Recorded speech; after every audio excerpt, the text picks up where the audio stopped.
Oke, Assalamualaikum warahmatullahi wabarakatuh. Anak-anakku kelas 12 TTL2, selamat siang. Kita ketemu lagi di pertemuan yang kedua, meskipun pada pertemuan yang pertama kemarin agak terkendala.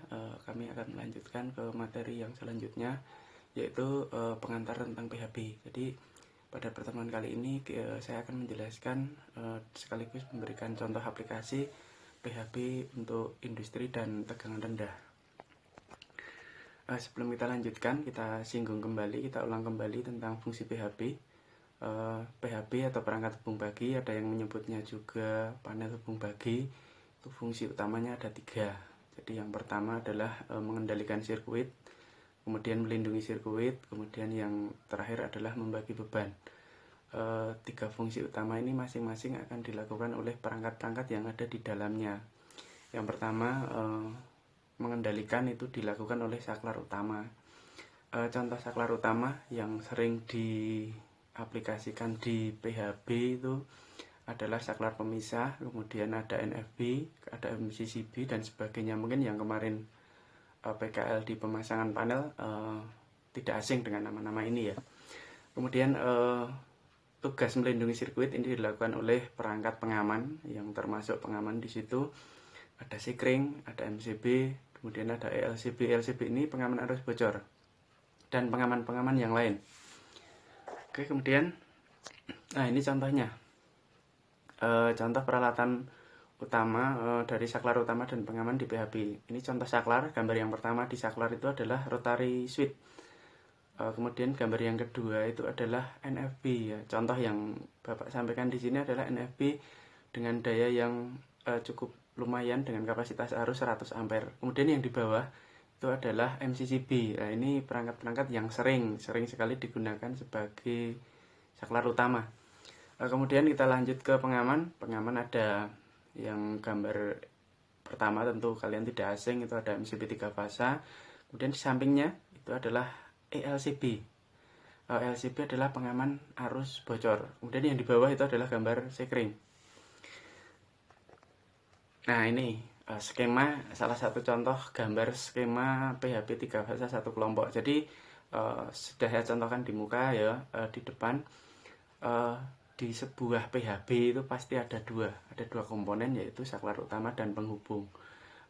Skemanya seperti ini, sederhana sekali. Jadi ada saklar utama, kemudian ada pengaman. Nah, saklar utama yang di depan ini yang berfungsi mengendalikan. Jadi ketika rangkaian di belakangnya ada trouble, dia yang mengendalikan, dimatikan, kemudian ada perbaikan di belakangnya. Kemudian pengaman, simbolnya seperti simbol sekring, tapi itu komponennya banyak sekali. Bisa sekring, bisa MCB, dan seterusnya, seperti yang dicontoh di awal tadi. Oke, kemudian aplikasi PHB itu sendiri. Jadi PHB kemarin sudah Bapak minta di pembelajaran daring kita, kalian untuk mencontohkan. Saya tanya, di rumahnya ada PHB tidak? Nah, ada yang menjawab ada Pak, ada yang menjawab tidak ada Pak. Karena mungkin di gambaran kalian PHB ini harusnya ada di industri, di rumah kita tidak ada. Padahal sebetulnya PHB paling sederhana itu ada di rumah kita. Banyak yang menjawab ada, dan di pojokan Pak, di dekat KWH. Iya Pak, berupa box sekring. Itu betul sekali. Jadi PHB paling sederhana di rumah kita adalah kalau kita menyebutnya biasa box sekring. Di situ ada 2 komponen utama. Yang hitam-hitam diputer itu namanya saklar 2 kutub, itu saklar utamanya. Kemudian yang di bawahnya ada sekringnya. Kemudian ada pertanyaan, Pak, kalau komponen itu diganti boleh tidak? Boleh. Itu misalnya mau diganti dengan MCB boleh, tapi ada aturannya. Aturannya sesuai dengan yang ada di PUIL. PUIL kita yang terbaru adalah PUIL 2011, edisi terbaru. Nah, ini aplikasi PHB yang ada di rumah kalian adalah PHB untuk penerangan dan daya. Pak, kok tidak sendiri-sendiri?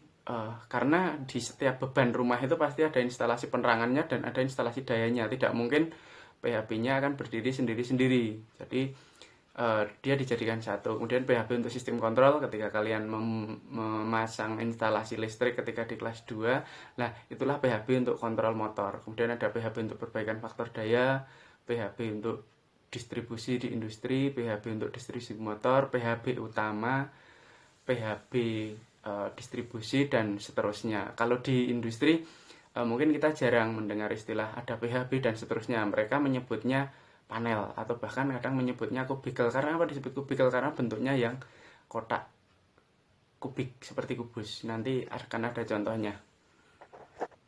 Oke, bentuk dan konstruksi. Jadi panel ini bentuk dan konstruksinya ada berbagai macam. Yang pertama adalah terbuka. Terbuka, panel ini berada di sebuah ruangan. Di situ tidak ada penutupnya. Jadi depan, belakang, samping itu blong-blongan. Jadi ini peralatannya langsung terlihat. Nah, panel ini hanya orang-orang tertentu yang boleh masuk. Contoh gambarnya seperti ini. Jadi dia tampak samping muka, peralatannya akan tampak dengan telanjang. Jadi ini berbahaya bagi orang-orang yang tidak berkepentingan. Ini yang pertama, PHB konstruksi terbuka. Yang kedua, semi tertutup. Nah, semi tertutup ini bedanya dengan yang terbuka. Kalau semi tertutup ini di bagian depannya ada tutupnya. Dan ada tombol-tombol di depannya. Operasinya melalui tombol-tombol yang ada di muka, sehingga operator terlindungi dari tegangan sentuh yang ada di depan sisi panel. Meskipun ini sudah depannya tertutup, tapi ini tetap ruangan berbahaya dan hanya operator dan orang-orang yang berkepentingan yang boleh masuk di sini. Kemudian konstruksi lemari. Ini yang banyak digunakan di industri-industri, biasa disebut kubikel. Dia tertutup di semua sisi. Jadi dia tertutup di semua sisi. Dia dipasang pada tempat-tempat yang dipersyaratkan untuk pemasangan panel. Kemudian yang selanjutnya adalah konstruksi box atau kotak, bentuknya seperti ini. Nah, ini dia dilengkapi dengan berbagai tombol yang ada di depannya, sama seperti yang tertutup tadi, cuman sama seperti yang lemari tadi ya, cuman dia bentuknya yang berbeda. Jadi yang pertama ada terbuka, kemudian konstruksi semi tertutup, kemudian ada konstruksi almari, dan yang terakhir adalah konstruksi box. Itu konstruksi untuk PHB atau panel. Nah, cara pemasangannya adalah beberapa, ada 3. Yang pertama pemasangan tetap, gambar simbolnya seperti itu. Jadi semua perangkat itu dihubungkan melalui rel atau kabel penghantar. Ini tetap, tidak bisa dipindah-pindah. Panel ini tetap, makanya disebut pemasangan dengan cara tetap. Yang kedua adalah dapat dipindah-pindah atau removable. Jadi daya listrik yang diberikan ini menggunakan kontak tusuk. Jadi panel ini bisa dipindah, bisa digeser-geser, terus sumbernya dicabut karena dia hanya menggunakan kontak tusuk 3 fasa. Simbolnya itu dilihat di atasnya ada pemisahnya, yang hitam-hitam itu adalah tusuk kontak 3 fasa. Kemudian yang terakhir adalah sistem laci. Laci ini dari yang mau masuk ke panel, kemudian yang mau keluar ke output, misalnya bebannya motor, itu semuanya menggunakan kontak tusuk. Jadi dia bisa dipindah-pindah. Nah, kalau mau dipindah, inputnya dicopot sumbernya, outputnya yang ke motor juga dilepas. Jadi sistem pemasangannya ada 3, yaitu tetap, kemudian dapat dipindah-pindah, dan sistem laci. Oke, ini contoh diagram garis tunggal untuk sebuah panel. Ini panel daya. Jadi di sana ada penerangan, ada tenaganya. Jangan melihat sederhananya. Kayaknya gambarnya sederhana sekali, tapi nanti kalau itu diaplikasikan di panel yang sesungguhnya di lapangan, ini akan panel ini cukup besar, bahkan cukup kalau orang yang belum tahu pasti kok kompleks sekali ya, padahal gambarnya sangat sederhana sekali. Kemudian yang selanjutnya, ini gambar pengawatannya. Jadi kalau kita lihat yang paling bawah itu ada kayak tuas, itu adalah saklar utama di situ. Kemudian dia untuk pembagian fasa RST-nya sudah menggunakan busbar. Busbar itu ini yang besi yang kotak bolong-bolong, kemudian ada kabel yang keluar itu. Kemudian yang sisi paling kiri adalah busbar netral. Sampingnya busbar RST, kemudian di sampingnya ada kotak-kotak kecil itu MCB. Kemudian outputnya melalui penghantar biasa. Ini contoh pengawatan sebuah panel. Nah, ini gambar fisik di industrinya. Ini kebetulan saya ambilkan contoh ketika saya magang di PT Petrokimia Gresik. Jadi sekali lagi, tolong mindset tentang panel ini kita ubah. Di industri tidak ada panel yang seperti ada di bengkel-bengkel kita, yang hanya kecil dan seterusnya. Panel itu nanti kecil seperti yang ada di rumah saya, seperti yang ada di sekolah. Tidak, panel di industri itu besar sekali. bahkan itu ketinggian kalian lihat tinggi orang-orang yang ada di situ, panelnya jauh di atasnya. Jadi itu satu ruangan penuh dengan panel itu. Jadi nanti ketika kalian menjadi teknisi listrik, yang kalian hadapi panel-panel seperti itu.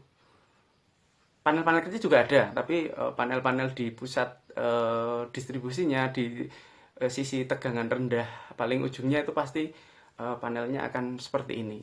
Namanya kalau orang menyebutnya kubikel. Jadi dia berbentuk lemari tinggi. Nah, ini contohnya. Di situ penuh dengan perangkat. Perangkat itu ada perangkat pengaman, pengontrolan, kemudian indikator, lampu-lampu, kemudian alat ukur. Kemudian pengaman-pengaman yang sudah standar industri, nanti ada spam dan seterusnya. MCB itu jarang sekali nanti digunakan. Nah, ini salah satu bagian kecil, itu masih di petrokimia. Ini hanya sudut kecil, panel di sebuah ruang kecil ini. Di situ ada itu hitam-hitam yang ada tuasnya, itu namanya NFB. Dia bisa berfungsi sebagai saklar dan bisa sebagai pengaman. Jadi dia punya dua fungsi. Panel ya seperti itu nanti di industri. Ini panel paling kecil kalau menurut saya di industri. Oke, mungkin itu yang dapat kami sampaikan.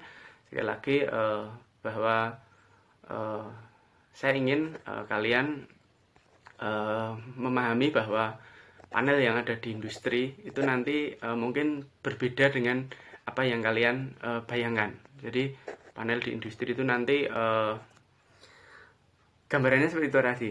Jadi panelnya tinggi, kemudian bentuknya yang seperti itu. Jadi saya hanya ingin pada pertemuan ini membuka pola pikir, membuka mindset yang mungkin selama ini panel di industri itu seperti apa sih. Jadi saya ingin mengenalkan dulu. Jadi ternyata panel-panel di industri itu luar biasa. Luar biasa apa? Karena kita belum pernah tahu. Ternyata panel di industri itu seperti yang ini ya, seperti yang ini tadi, panel di industri itu tingginya seperti itu, kemudian besar, kemudian di sana penuh dengan perangkat-perangkat indikator, kemudian perangkat-perangkat pengaman yang sudah sangat luar biasa sekali. Mungkin ini pengantar yang pertama untuk pembelajaran. Lah nanti di sesi diskusi di aplikasi daring kita, saya mohon untuk semuanya aktif berinteraksi. Nanti akan ada tanya jawab, kemudian nanti akan ada penugasan sederhana. Jadi tolong untuk diikuti. Kemudian mudah-mudahan gambaran yang pertama ini menjadi pengantar yang baik kita ke depan dalam mempelajari tentang PHB, khususnya di PHB tegangan rendah dan PHB di industri. Mungkin itu yang dapat kami sampaikan. Tetap semangat, meskipun dalam kondisi kita tidak bisa bertatap muka. Saya berharap kalian untuk selalu bisa menyiapkan diri. Sekali lagi kita harus berprinsip bahwa kalian tidak disiapkan untuk ujian, ya. Kalian tidak disiapkan untuk menghadapi ujian, tapi kalian disiapkan untuk menghadapi dunia kerja yang sesungguhnya. Makanya tadi kami kenalkan dengan situasi di dunia kerja yang sesungguhnya. Sekali lagi tolong prinsipnya diubah. Jadi kalian disiapkan bukan untuk menghadapi ujian akhir, menghadapi ujian apa, tapi untuk menghadapi dunia kerja. Jadi semua ilmu yang kalian dapat itu nanti adalah untuk kalian sendiri. Jadi ini yang dapat kami sampaikan. Selamat pagi, assalamualaikum warahmatullahi wabarakatuh. Salam sukses buat kalian semua.